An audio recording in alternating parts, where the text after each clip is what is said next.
क्या आपने कभी सोचा है कि भगवान श्री कृष्ण अपने ही पुत्र को कोढ़ जैसा भयानक रोग दे सकते हैं?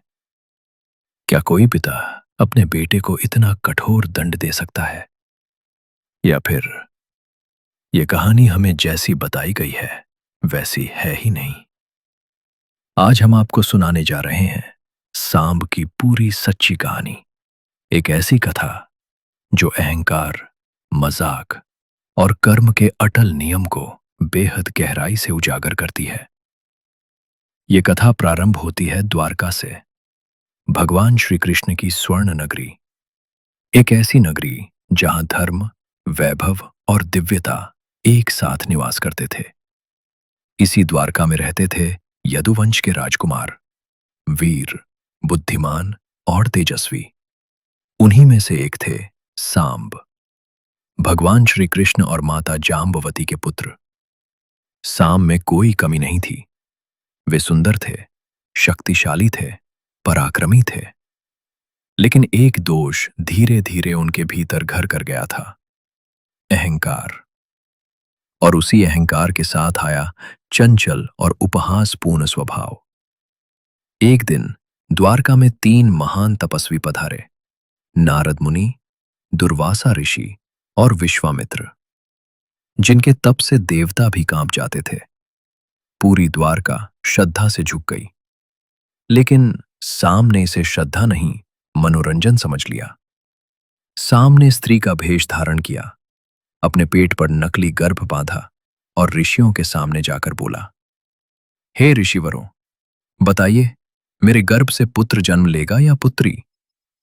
ये प्रश्न नहीं था, ये अपमान था।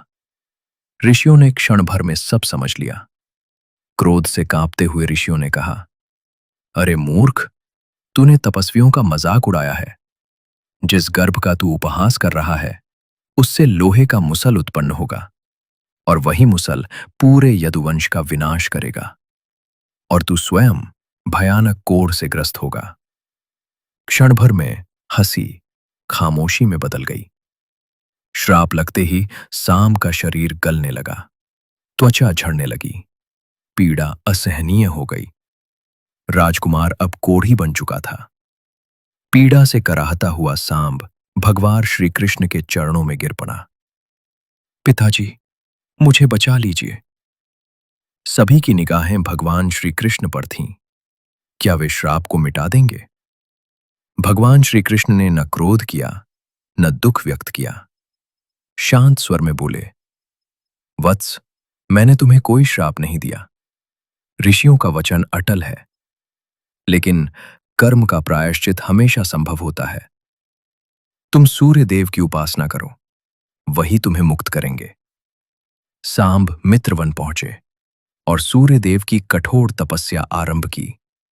दिन बीते, महीने बीते, वर्ष बीत गए। शरीर पीड़ा में था, पर मन भक्ति में स्थिर। आखिरकार सूर्य देव प्रकट हुए। वत्स, तुम्हारी तपस्या सफल हुई। और उसी क्षण सांब का कोढ़ सदैव के लिए समाप्त हो गया। कहा जाता है, भारत का पहला सूर्य मंदिर सांब ने ही बनवाया। ये कथा हमें सिखाती है, अहंकार सबसे बड़ा शत्रु है।